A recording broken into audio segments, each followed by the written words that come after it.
What if I told you that Christian debt is actually sin, according to biblical standards, and every dollar you owe is evidence of disobedience that blocks divine blessing while keeping you in financial bondage that prevents kingdom advancement?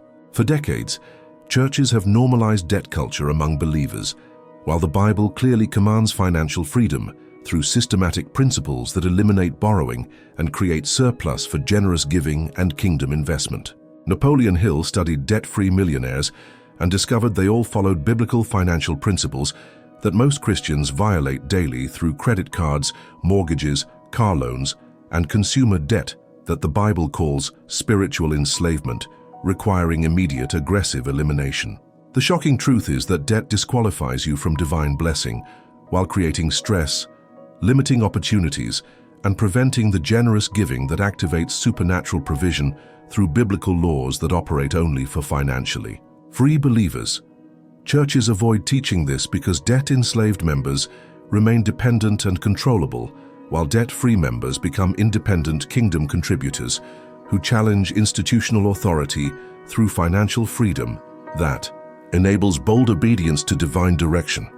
Today I'm exposing why Christian debt violates biblical commands while providing the aggressive elimination formula that creates financial freedom within months rather than decades through spiritual principles that accelerate debt destruction and release divine abundance for maximum kingdom impact.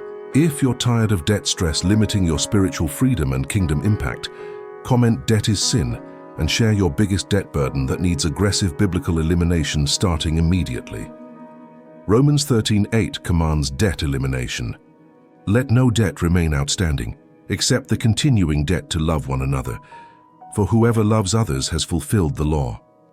Paul explicitly commands zero outstanding debt as Christian lifestyle requirement, rather than suggesting debt reduction as optional goal, while "let no debt remain" uses present imperative indicating immediate aggressive action rather than gradual improvement over time.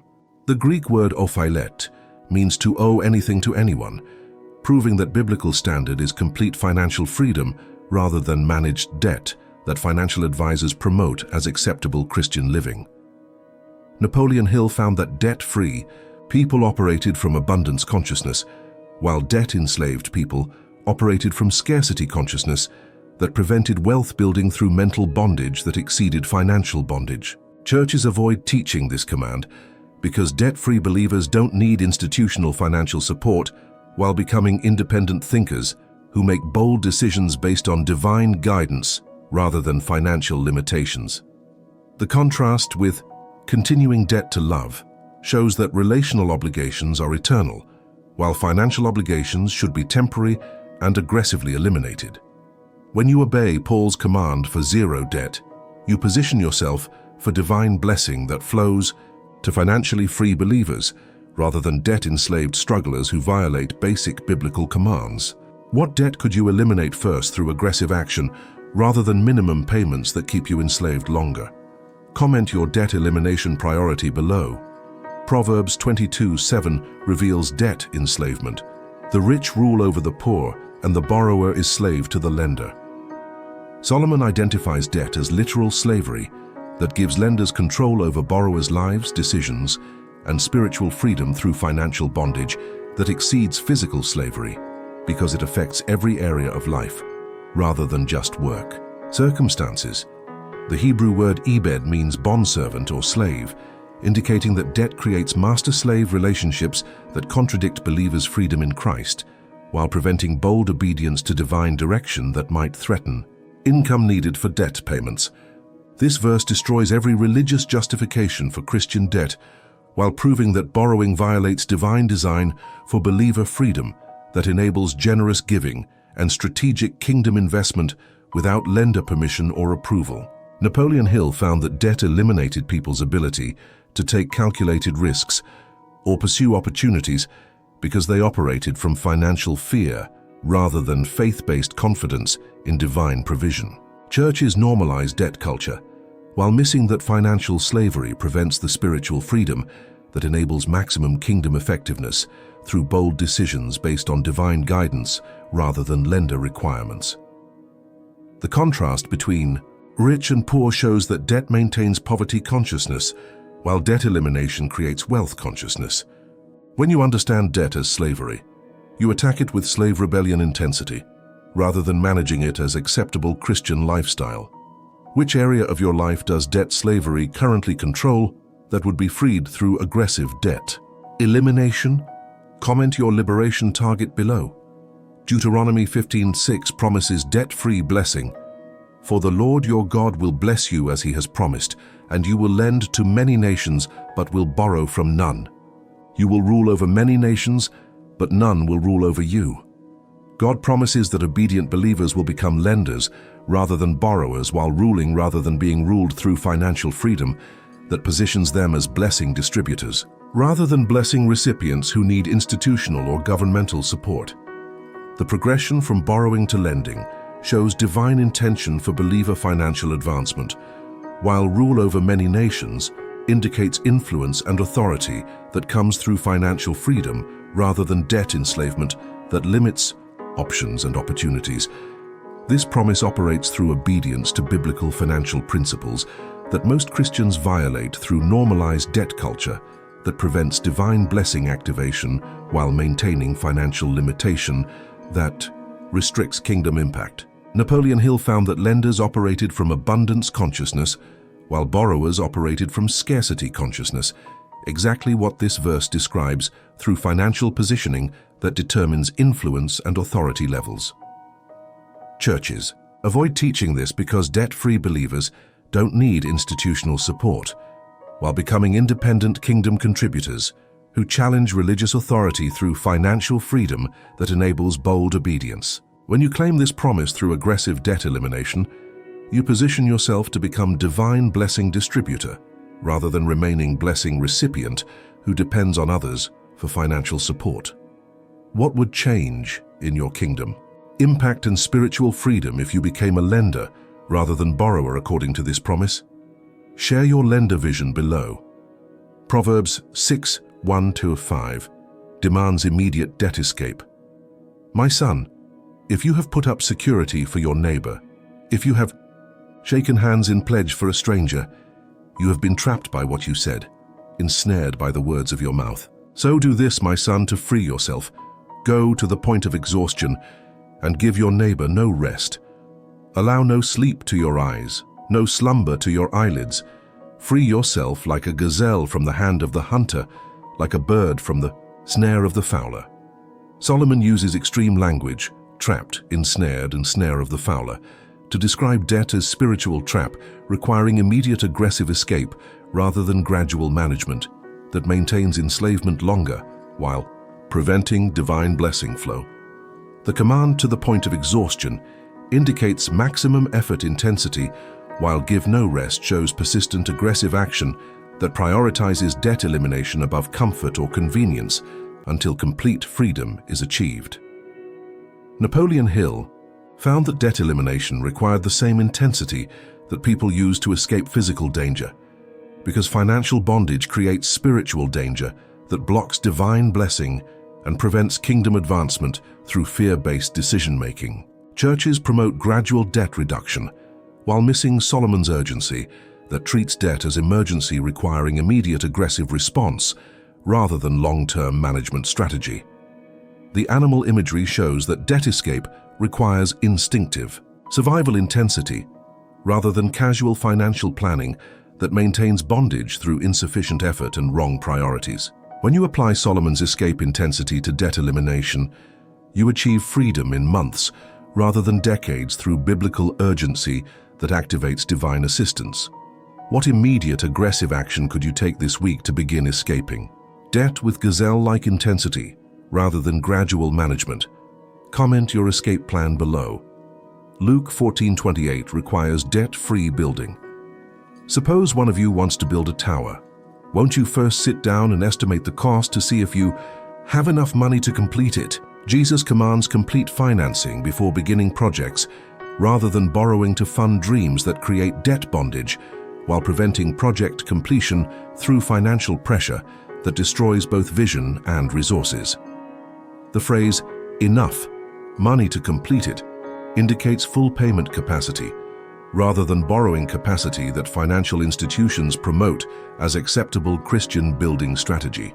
This principle applies to houses, cars, education, business investments, and lifestyle choices that should be funded through saving and divine provision rather than debt that creates ongoing stress and limits future opportunities through financial enslavement. Napoleon Hill found that debt-free building created sustainable success, while debt-funded building created failure cycles that destroyed both projects and people through financial pressure that exceeded spiritual strength. Churches avoid teaching this because it challenges consumer culture while requiring delayed gratification that contradicts immediate satisfaction programming that keeps believers financially enslaved and spiritually limited. The warning about incomplete projects shows that debt-funded building often fails, while debt-free building succeeds through divine blessing that flows to obedient stewardship. When you follow Jesus' debt-free building principle, you complete projects successfully while maintaining financial freedom that enables greater kingdom investment. What project or purchase are you considering that should be delayed until you can pay cash rather than creating debt bondage? Comment your debt-free building goal below. Nehemiah 5:1-11 shows debt cancellation justice. Now the men and their wives raised a great outcry against their fellow Jews. Some were saying, "We are mortgaging our fields, our vineyards, and our homes to get grain during the famine." When I heard their outcry and these charges, I was very angry.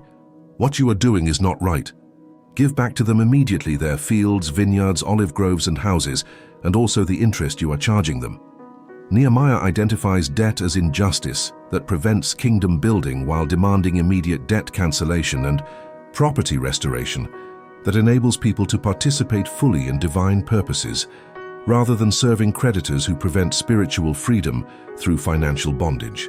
The great outcry indicates that debt creates community destruction, while very angry shows divine displeasure with debt systems that enslave believers and prevent kingdom advancement through financial limitation that contradicts biblical abundance. Promises. This passage proves that debt elimination is justice issue rather than just personal financial goal, while debt cancellation enables kingdom building that benefits entire communities rather than just individual debtors who escape bondage. Napoleon Hill found that debt elimination created community prosperity, while debt enslavement created community poverty through resource extraction that prevented local investment and development. Churches avoid teaching this because it challenges financial systems while requiring aggressive debt elimination that threatens institutional revenue from debt-enslaved members who depend on religious guidance. When you understand debt elimination as justice that enables kingdom building, you attack debt with moral intensity rather than treating it as acceptable lifestyle choice. How could your debt elimination contribute to kingdom building and community justice rather than just personal financial relief? Share your justice vision below. Matthew 6:24 prohibits debt allegiance. No one can serve two masters. Either you will hate the one and love the other, or you will be devoted to the one and despise the other. You cannot serve both God and money. Jesus identifies divided loyalty as impossible, while debt creates exactly this conflict by requiring service to lenders that competes with service to God through financial obligations that limit spiritual freedom and kingdom obedience. The word serve indicates slavery relationship, while cannot indicates impossibility rather than difficulty, proving that debt prevents complete devotion to God through competing allegiances that create spiritual compromise and limitation. Debt forces believers to prioritize lender requirements above divine direction, while creating fear-based decision-making that prevents bold kingdom advancement through financial insecurity that contradicts biblical faith principles. Napoleon Hill found that financial freedom created spiritual freedom, while financial bondage created spiritual bondage through mental enslavement that exceeded actual debt amounts. Churches normalize debt while missing that financial enslavement, prevents spiritual freedom that enables maximum kingdom effectiveness through undivided loyalty to divine purposes rather than lender requirements. The choice between masters indicates that debt elimination is spiritual requirement rather than optional financial goal that enables complete devotion to kingdom purposes. When you eliminate debt to serve only God rather than competing masters, you achieve spiritual freedom that enables bold obedience to divine direction without lender limitations. What divine direction have you avoided because debt obligations create competing loyalty that prevents bold kingdom obedience? Comment your spiritual freedom goal below. 1 Timothy 6:6-10 contrasts contentment with debt pursuit, but godliness with contentment is great gain. For we brought nothing into the world, and we can take nothing out of it. But if we have food and clothing, we will be content with that. Those who want to get rich fall into temptation and a trap and into many foolish and harmful desires that plunge people into ruin and destruction. Paul identifies contentment as great gain, while warning that pursuing riches through debt creates trap and ruin that destroys both financial and spiritual well-being through foolish desires that exceed divine provision timing. The contrast between contentment and debt pursuit shows that biblical wealth building operates through divine timing rather than borrowed financing that creates enslavement and prevents the contentment that activates supernatural provision. This passage doesn't prohibit wealth, but prohibits debt-funded wealth pursuit that creates spiritual compromise while preventing the contentment that attracts divine blessing through grateful stewardship of current provision. Napoleon Hill found that contentment created abundance consciousness, while debt pursuit created scarcity. Consciousness that prevented wealth building through mental programming that attracted lack rather than abundance. Churches miss that contentment enables wealth building while debt pursuit prevents it through spiritual principles that operate regardless of financial education or business strategies. When you develop contentment with current provision, while eliminating debt aggressively, you position yourself for divine wealth increase that exceeds debt-funded lifestyle inflation. What area of discontent is driving debt accumulation that needs to be transformed into contentment that enables debt elimination? Comment your contentment focus below. James 4:13-15 warns against debt-funded planning. Now listen, you who say, "Today or tomorrow we will go to this or that city, spend a year there, carry on business and make money," why you do not even know what will happen tomorrow. Instead, you ought to say, "If it is the Lord's will, we will live and do this or that." James warns against presumptuous planning that assumes future income for current debt payments while ignoring divine will that might redirect plans and eliminate income needed for debt service that creates spiritual rebellion through financial commitments that exceed current provision. The phrase, "carry on business and make money," includes debt-funded business expansion that presumes future success while creating current obligation that might prevent divine redirection through financial bondage that limits spiritual flexibility. This warning applies to mortgages, business loans, education debt, and consumer financing that assume future income without divine confirmation while creating present obligation that might contradict divine purposes. Napoleon Hill found that debt-funded planning created failure cycles, while divine timing planning created success cycles through spiritual alignment that attracted supernatural assistance rather than operating independently through human presumption. Churches avoid teaching this because it challenges debt-normalized culture, while requiring divine dependency that threatens institutional control over member decisions. When you align planning with divine will rather than debt financing, you maintain spiritual flexibility that enables bold obedience to divine direction without competing financial obligations. What debt-funded plan do you need to surrender to? Divine timing rather than presuming future income to justify current borrowing? Comment your surrender area below. Christian debt violates biblical commands through 9 spiritual principles that require immediate aggressive elimination. Explicit debt prohibition, Romans 13:8, slavery recognition and rejection, Proverbs 22:7, lender positioning through obedience, Deuteronomy 15:6, emergency escape intensity, Proverbs 6:1-5, complete financing requirements, Luke 14:28, justice through debt cancellation, Nehemiah 5:1-11, undivided master service, Matthew 6:24, contentment versus debt pursuit, 1 Timothy 6:10, and divine timing versus presumptuous planning, James 4:13-15. These commands operate as spiritual laws that activate divine blessing for debt-free believers while blocking blessing for debt-enslaved believers, regardless of their spiritual sincerity or religious performance. Napoleon Hill proved that financial freedom created mental freedom that enabled wealth building, while financial bondage created mental bondage that prevented success through fear-based limitation that exceeded actual debt amounts. Churches normalize debt culture, while missing that financial enslavement prevents spiritual freedom and kingdom advancement through competing loyalties that violate biblical commands. You now understand that debt elimination is spiritual obedience, rather than optional financial goal that enables maximum kingdom effectiveness through undivided devotion to divine purposes.